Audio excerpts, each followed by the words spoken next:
सकती है, लेकिन मुजाहिदे मिल्लत की निगाह खता नहीं कर सकती है। मैं जानता हूं मेरा इल्म मुझे धोखा दे सकता है, लेकिन मुजाहिदे मिल्लत का इल्म मुजाहिदे मिल्लत को धोखा नहीं दे सकता है। मेरे पास तो सिर्फ दो ज़ाहिरी आंखें हैं, लेकिन मुजाहिदे मिल्लत के पास चार आंखें थी। दो ज़ाहिरी आंखें थी, दो दिल की आंखें थी। सबके पास चार आंखें, दो ऊपर दो दिल में। समझ रहे हैं क्या नहीं? इंसान जब गुनाह छोड़कर नेकियों की तरफ बढ़ने लगता है, दिल की आंखें खुल जाती हैं, जमीन पे रह के अर्शे मुअल्ला को देख लिया करता है। और जब इंसान गुनाह की तरफ बढ़ता है तो दिल की आंखें बुझ जाती हैं। वो सिर्फ इन्हीं आंखों से देखता है, इन आंखों से नहीं देख सकता है। इन आंखों से देखने वाला अर्शे मुअल्ला को देखकर बोला करता है, मुजाहिदे मिल्लत ने अपनी जिंदगी में जो कुछ कहा है दिल की आंखों से देखकर अर्शे मुअल्ला पढ़कर कहा है। इसलिए हम कहते हैं मुजाहिदे मिल्लत की आंखें धोखा नहीं कर सकती है।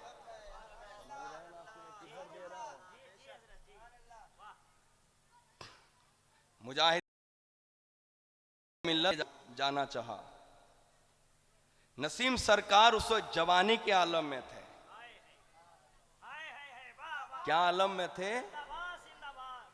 लेते हैं लोग कहते हैं शादी क्यों नहीं किए, शादी नहीं क्यों किए। तुमने शादी करके कौन सा कमाल कर दिया? तुमने तो शादी करके भी गुनाह से बाज नहीं आए। लेकिन वारे नसीम कादरी, तुम लोगों के बीच एक लंबी जिंदगी गुजार दी। लोगों ने चाहा कि एक बार तुम पर इस गुनाह का इल्जाम लगा दे। दुश्मन हर बार नाकाम रहे, हर बार तुम कामयाब रहे।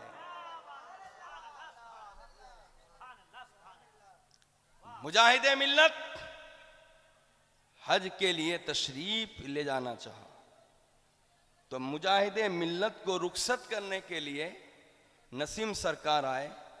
मैं बता दूं, शादी करना फर्ज भी है, शादी करना वाजिब भी है, शादी करना सुन्नत भी है, शादी करना मकरूह भी है, और शादी करना हराम भी है। शादी करना, पहले ये बताओ नसीम सरकार का कौन सा कंडीशन था? बहुत से सूफियों ने शादी नहीं की, निजामुद्दीन औलिया ने शादी नहीं की, मखदूम अशरफ सिमना ने शादी नहीं की। ये तो औलिया है, अंबिया में ईसा पैगंबर ने शादी नहीं की। तो आप इन पर भी फतवा लगाइए, इन पर भी हुक्म लगाइए। अल्हम्दुलिल्लाह, दातागंज बख्श हिजवरी रहमतुल्लाह ताला अलैह ने कश्फुल महजूब में लिखा है, सूफी को शादी ना करना ही अच्छा है। सूफी को शादी ना करना ही अच्छा है। तुमने पढ़ा ही कहां है?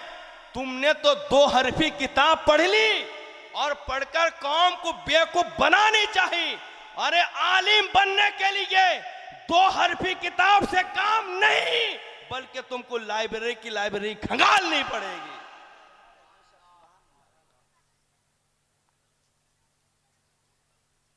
मैं तो कहता हूं नसीम सरकार किसी मरीज को खाली छू कर दे, उसकी बीमारी सही हो जाएगी। और इनके जितने दुश्मन हैं, चाहे वो आलिम हो चाहे पीर हो, ये पूरा कुरान पढ़ के भी दम कर दे कुछ होने वाला नहीं है। ये उन पर अल्लाह की मार है, और ये मेरा आजमाया हुआ है। मैं गलत कह रहा हूं? जो उनके मुखालिफ उनके बारे में कह रहा हूं, लेकिन जिन लोगों ने उनकी हिमायत कर दी, उनकी जुबान में भी तासीर आ गई है। उनमें से मैं भी एक हूं। आज कल के हर मुरीद यही कहेंगे अपने पीर के बारे में, पीर साहब आए थे, मैंने उनको 500 रुपया लिफाफे में दिया, मैंने मुसाफे में दिया। लेकिन हर नसीम यही कहेंगे, मैंने नसीम सरकार को कुछ नहीं दिया, उनके दरबार से मैंने दुआ ले आया, मेरे घर बैठी हुई बेटी भी शादी हो गई। मैं बीमार था, सही हो गया। गलत कह रहा हूं क्या? मुजाहिदे मिल्लत हज के लिए जाना चाहा, नसीम सरकार रुखसत करने के लिए आए। नसीम सरकार का उस वक्त भी लंबा लंबा बाल था। क्या था? लंबा लंबा। मैं तो कहता हूं किसी माँ ने दूध पिलाई है तो आओ बाल पे भी गुफ्तगू कर लें,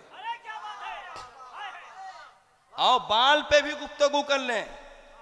ईमान पे तो तुम गुफ्तगू कर ही नहीं सकते, बाल ही पे गुफ्तगू कर लें। अल्हम्दुलिल्लाह, हम फतवा रज़विया शरीफ से साबित करेंगे कि सूफी ने अगर लंबा बाल रख दिया और उनके पास ज़ईफ दलील भी है तो भी उनको फासिक नहीं कहा जाएगा। हम साबित करेंगे। और ये फर्ई मसला है, तुम हमारे साथ बैठ नहीं सकते। लंबे बाल से कोई काफिर हो जाता है क्या? अगर ऐसी बात है तो हर पीर की बीबी के ऊपर हुक्म लग जाएगा। लंबे बाल से कोई काफिर नहीं होता है। होता है क्या? तो क्या हर औरत को माज़अल्लाह आप काफिर कहोगे? लंबे बाल से कोई काफिर नहीं होता है। सूफी और फिरकाए मलामतिया के बुजुर्ग कभी अपनी बुजुर्गी को छुपाने के लिए ऐसी हरकत करते हैं। इसे आंख वाले ही समझ सकते हैं, मुजाहिदे मिल्लत जैसी शख्सियत समझ सकते हैं। निजामुद्दीन औलिया के भी थोड़े लंबे बाल थे। मैं इधर जाना नहीं चाहता हूं। अगर हम लंबे बाल वाले बुजुर्ग की फेहरिस्त तैयार करें तो तुर्की में के हजारों बुजुर्ग ऐसे दिखा देंगे जिनके लंबे लंबे बाल थे। गलत कह रहा हूं? खैर, ये मेरा मौजू नहीं है, हम इसके कायल भी नहीं है। हम छोटे बाल के कायल हैं, लेकिन अगर किसी ने रख भी दिया है तो उन पर कोई सख्त हुक्म नहीं लगेगा। ये हम ये बात कहना चाहते हैं। हम इसके कायल नहीं है, ये भी जान लें पहले अपना मौक़िफ़। मुजाहिदे मिल्लत को रुखसत करने के लिए नसीम सरकार आए। एक कुर्सी बिछी हुई थी, ट्रेन आने में ताख़ीर हुई। मुजाहिदे मिल्लत बैठे हैं, नसीम सरकार बैठे हैं। मुजाहिदे मिल्लत इसी दोनों हाथ को बांध कर बैठे हैं अदब से। कहा जाता है ना, बाअदब बानसीब, बेअदब बेनसीब। जब ट्रेन ने सीटी बजाई, माने भुवनेश्वर से ट्रेन जब खुली और भद्रक स्टेशन पहुंची, सीटी बजाई और स्टेशन पे आके ट्रेन रुक गई। मुजाहिदे मिल्लत उठे और नसीम सरकार के तलवे को नहीं, अपने पाँव पे जो जूते पहने हुए थे उसको चूमना मुजाहिदे मिल्लत ने शुरू फरमा दिया। बोलो सुभान अल्लाह। ये मैं नहीं कहता हूं, आपके बंगाल के मशहूर आलिम मौलाना अब्दुल गफूर हबीबी ने कहा है। समझ रहे? क्या बात है हज़रत? उसके बाद मुजाहिदे मिल्लत दरवाजे से करीब हुए। ट्रेन के करीब होने के बाद मुजाहिदे मिल्लत ने नसीम सरकार से कहा कि आप पहले डब्बे में चढ़िए, इश्क मस्ती देखिए। आजकल के पीरों की दुआ से जाने वाली मुसीबत पलट के आ जाती है, लेकिन ये वो बुजुर्ग थे जिस गांव पे पहुंच जाते थे आने वाली मुसीबत दूर हो जाती थी। अब उनको इनसे तौलना भी अपनी बेवकूफ़ी है। उनसे इनको तौलना भी क्या है? अपनी बेवकूफ़ी है। गलत कह रहा हूं क्या? आजकल के पीर साहब लोग एक भूत ढंग से नहीं छोड़ा सकते हैं, तो उन हस्तियों से हम इनको तौल लें जिनके नाम से भूत भाग जाया करता है। ये बेवकूफ़ी नहीं होगी। नसीम सरकार डब्बे पे चढ़ गए। चढ़ने के बाद मुजाहिदे मिल्लत ने फरमाया, शाह साहिब आप मेरे हाथ को पकड़े और खींच कर मुझे डब्बे में उठाइए। तो नसीम सरकार मुजाहिदे मिल्लत के हाथ को पकड़े और खींच कर डब्बे में उठाए। उठाने के बाद फिर नसीम सरकार उतर आए। लोगों ने मुजाहिदे मिल्लत से पूछा कि हजरत आज आपने ये अनोखा तरीका क्यों अपनाया? मुजाहिदे मिल्लत ने कहा, लोगों गवाह रहो, हबीबुर रहमान अभी मक्का पहुंचा नहीं है, तवाफ नहीं किया है, वकूफ अरफा मुज़दलिफा नहीं किया है, सफा व मरवा की सई नहीं किया है, जमजम नहीं पिया है, फिर भी कहता है हबीबुर रहमान का हज कबूल हो गया है। जोर से बोलो सुभान अल्लाह। लोगों गवाह रहो, अभी मैंने जमजम पिया नहीं, लेकिन फिर भी कहता हूं मैंने पीने का सवाब पा लिया है, मैंने तवाफ़े काबा नहीं किया है। लोगों गवाह रहो, मैंने तवाफ़े काबा का सवाब कमा लिया है। लोगों ने पूछा हुजूर ये कैसी बात आप कह रहे हैं? बोलो मुजाहिद मिल्लत ने फरमाया, लोगों सुनो और ख्याल रखो, मैं मक्का पहुंचूंगा, तवाफ़े काबा करूंगा, हज से फारिग हूंगा, मदीना पहुंचूंगा, बारगाह रसूल से करीब हूंगा और अर्ज़ से करूंगा, या रसूल अल्लाह मैं इस बार खुद से हज के लिए नहीं आया था, आपके बेटे नसीम कादरी ने ट्रेन पे मुझे चढ़ा दिया और मैं यहां पहुंच गया। कबूल फरमा ले।